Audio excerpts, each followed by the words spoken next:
What's up, guys? It's your boy, the Piscine Predator. I'm back with that TPP True Crime Talk live, baby.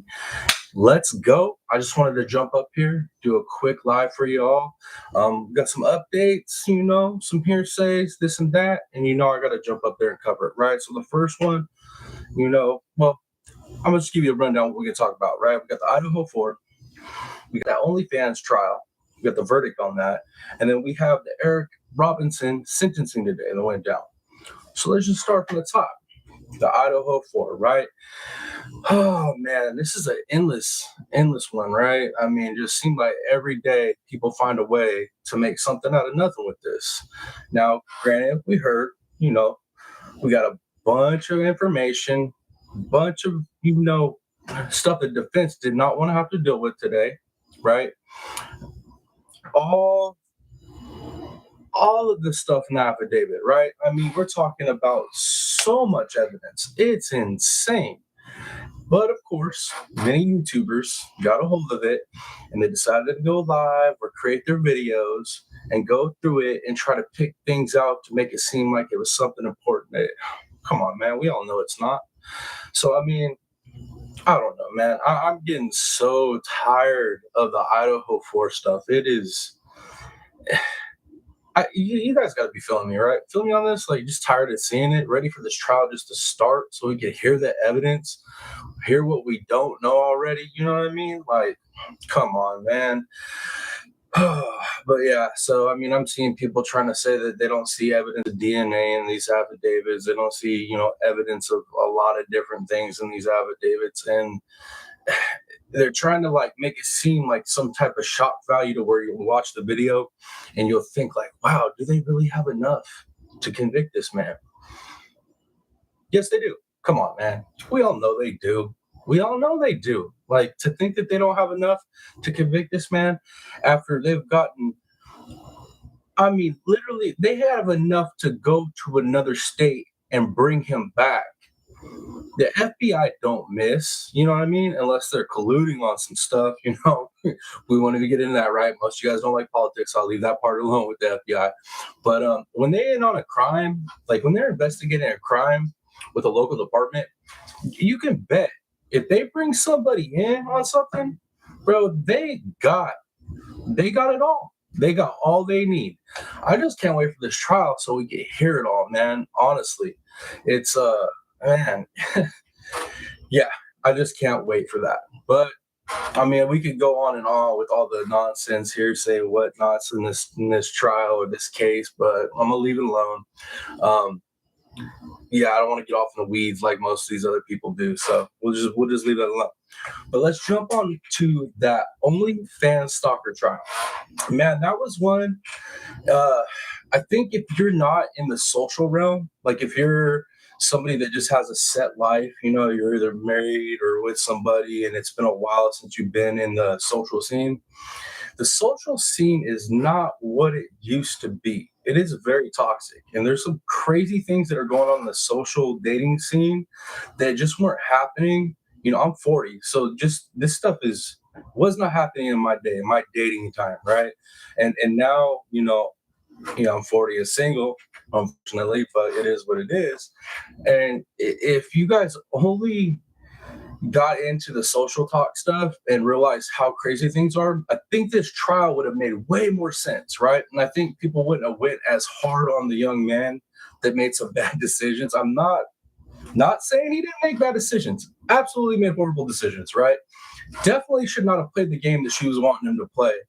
But it just it just goes back to like a lot of young men, late teens, early 20s, they're just socially inept, man. They do not know. They don't know how to just navigate women. And then when you get, older women with that kind of experience running that type of platform, I mean, he was putty in her hands, confused young man. And I'm not giving him out. I'm not, no excuses. He screwed up. But anyway, so we got the verdict today, right? And he's guilty. They hit him guilty with all the counts, breaking and entering, invasion of privacy, like all that stuff. So, We don't know what kind of time he's going to get, or probation, this, that, or the third. But I do know the judge thought it was okay for him to leave with the ankle monitor until sentencing. So I don't think he's gonna see, that big of, a thing, as far as like his punishment. I think it'll probably be like probation and classes and stuff. I don't see him actually doing any time on this, but we'll see when sentencing comes. I'm pretty interested to see how that goes down. Man, I really do. On this case, I think I'm going to actually end up making a one of my social talk videos on this case, because um, unfortunately, it seemed like I tried to like interject a little bit of the social, talk paradigm into this covering this trial, and it kind of rubbed some people the wrong way, because there's a lot of people that follow true crime that don't want to hear politics. They don't want to hear social, issues in their true crime. Even though, I mean, come on, let's face it, like politics, social, the social paradigm and our environment, that kind of creates the atmosphere for a lot of these crimes to happen. It gets really, nuanced. Um, and it just seemed like the more I try to touch on little things to kind of interject it into the videos, people just weren't feeling it. I'd lose some subscribers. I've lost more subscribers over covering this case and this trial than any of the other ones that I've covered. So that's kind of sad, because I feel like people, if they'd stop and listen, and especially to somebody like me that's like as deep as I am in true crime, I have the same depth in politics and social issues, geopolitics, all that stuff. So I can actually take these cases and these trials, and I can correlate them to what's going on in our society. But it just seems like that's too much for a lot of people. So I might just stay away from that when I'm covering the cases on this channel. I'm probably going to start a second channel where I do social and political talk, and I'll probably recover these trials and cases over there, but with a more in-depth, breakdown on why these cases and these trials are even exist. But yeah, once again, I'm gonna go ahead and we'll jump to the next case, because I don't want to get too far into that one and get people all turned off on it. So the other thing that we're going to cover is that Eric Robinson sentencing, on the retrial that he went through. Man, that was one of those ones where I thought honestly it'd be a hung jury. I didn't think he was going to get a full on innocent, even though it was hard for me to wrap my mind around the investigation and how little evidence they had, especially not having a body. So for me, it was like I thought it was going to be a hung jury. I didn't think he was actually going to get convicted, but he did. No body, not a whole ton of evidence, a lot of circumstantial stuff, and they still nailed him. So today was a sentencing. So we had the witness impact statements, and woo, the mom of the victim, right? She went hard, man, and she wanted that judge to lock this boy up and throw away the key for life. You know, can't blame her, right? Can't blame her. Can't blame her at all. It's it's her kid. I'd feel the same way. And obviously, Mr. Robinson got to give his piece and plead his case and whatever to the judge before the impact statements rolled out. And he was trying to tell the judge, I'm innocent, this, that. He had some positive statements from other people, that had written in letters for him. And I knew that wasn't going to do anything with the judge. I knew the judge was going to hear that and just be like, well, you've been convicted. They convicted you. The juror said that's it, man. It's not what you want me to do, like have mercy on you, even though this jury of 12, they said you're guilty based off the evidence, circumstantial or not, and then the judge hearing those impact statements from, the victims, family and friends, I knew it was going to be all bad. And so the judge decided life in prison. And then when if he even gets to the age, right, to where he can get out, he can catch some type of parole or anything, he'll probably be around 90 years old at that point. And the judge went ahead and tacked on 40 years of supervision on that. So it's like, even if he was to get out, good behavior, this, that, and the third, by some miracle, dude, he ain't gonna have a life. Dude, he's gonna be a late 80s, early 90-year-old dude on supervision, like parole. I mean, his life's over, dude. His life is over. That's it. So, and it is what it is, man. I mean, obviously, if we look at it, even though there was a lack of evidence in that trial, I think like realistically looking at it, he did it. He had to have done it. There's a lot of different things that could have happened, you know, but those are possibilities, and the probability was that he did it, and like I'm leaning towards that probability, so I'm gonna have to agree with the jury and definitely agree with the judge. I mean, he did the right thing, and yeah, man, I it was an interesting trial though, nonetheless. It's really a lot of these trials are starting to get pretty interesting in the aspect that it seems like not so much of the like the lawyers doing their arguments or the investigations. That's not really what's been interesting to me. It's watching how these jurors have been coming back with verdicts that I did not see coming, because I'm really to the facts, to what we know, not getting swayed by emotion, but using that rationale, you know what I mean? That critical thinking. And it's like, it seems like a lot of these juries lately, in a lot of cases, not all cases, but a lot of cases lately that I've been covering and watching, it seems like there's like a lot of verdicts coming down to emotions, and that's not how it's supposed to be. You know what I mean? It's not supposed to be that way. It's supposed to be based off of like the evidence. You know what I mean? Rational, critical thinking, and the evidence. And then if there's not enough evidence, or there's evidence that this gives you doubt, I mean, you're not supposed to convict, right? And lately, it's crazy because maybe 2 years ago, 3 years ago, I could have watched a trial and been like, oh, I was like at the 80%, 90%, on my assumption of what it was going to be based on the actual evidence, and you know what I mean, looking at it the way you're supposed to look at it.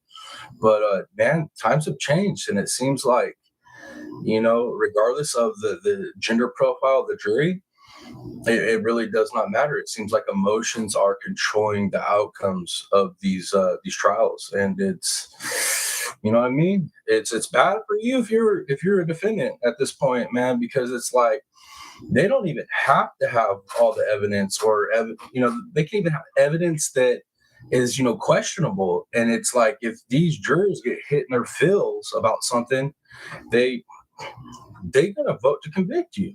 And that's just what I'm seeing more and more, right? And we're not talking about like the Vallow case or the Stodge case, the cases where it's like, dude, so much evidence. It's just, come on, man. It doesn't take, I mean, a little kid can figure this out, right? So, that being said, I really, I really implore everybody to stay on the right side of the law, because right now, man, you get busted for anything and you got to be standing in front of a jury, all bets are off, man. You could have the best lawyers in the world. They could lay down the best argument for you. And it's like, if that prosecution, even if they don't have the best case, if they can at least sway those jurors with some emotion, forget about it, bro. You're done. You are so done. I don't know, man. I don't know. It's crazy. It's crazy. Definitely would not want to be in some of these guys' positions. And that's why I've always walked the line, man. Kept it straight and narrow. You ain't gonna find no dirt on me. That clean background, and that's where it's gonna stay, dude. Because I ain't trying to do no time like these people. Anyways, guys, I mean, that's just a quick little rundown. I didn't have time to shoot independent videos on each little thing today. And honestly, that's become kind of a pain because I was shooting from my phone, and the quality is, and it's real personable the way I do it. But I'm gonna start getting away from that. I mean, I'll still do some of the in the car shoots and whatnot when I'm in a time crunch and I just want to get a video out just to let you guys know on something. But outside that, I'm gonna start trying to do more and more on the computer. You know what I mean? And try to get this area set up more to where the sound's a little bit better. Maybe get my green screen to drop through whenever I'm shooting videos. Yeah, man. But so far, I'm happy with the new equipment. It seems like it's going good. This whole live thing is pretty new. You know what I mean? So I'll get more comfortable with that, and my production will be a little bit straighter as we go. But other than that, too, for all of you that's, either come across this before the show starts or any of the people that are actually watching right now, yeah, man, Turtle Island's tonight, baby. And about what time is it? I think in like 8 minutes, Turtle Island on Dolly Vision True Crime or Dolly True Crime. Turtle Island, you know what I mean? I got nominated for it. I'm on the island. So anybody coming across this video, if y'all can go over there, watch Dolly's show, throw in a free vote for your boy, just call in. All you gotta do is just call in. It's free. Cast a vote for me. Tell them to keep me on the island. I'd appreciate that so much, man. So much. But anyways, guys, I'm gonna go ahead and wrap it up. Honestly, this is pretty cool. I like this whole live thing. It's pretty enjoyable. But I'm gonna wrap it up and get myself ready to watch some of that Turtle Island. We'll watch and see who's gonna be leaving the island tonight. Hopefully it ain't me, man. Hopefully I can stay on that bad boy. I want that belt. I want that strap. You know what I mean? I definitely want that strap. I didn't think I'd get on that game show ever, but one awesome subscriber got me on. Sam's Rock Collection and more. Another shout out. Appreciate you. I know you told me to stop already, but I appreciate you. Got me on, and yeah, even if I don't win, I'm hoping to stay as long as possible. More people can see this face, and but I ain't gonna lie. If I can win that belt, man, woo, you're gonna see your boy up in here every video with that bad boy over my shoulder. It'll probably get kind of annoying. I know. I'll be walking around Ric Flairing and woo woo and whatnot, but hey, it is what it is. That's just me. But all right, guys, I'm gonna go ahead and wrap it up. I hope you guys have an awesome night. It's your boy, the Piscean Predator. Much love, you all. Peace.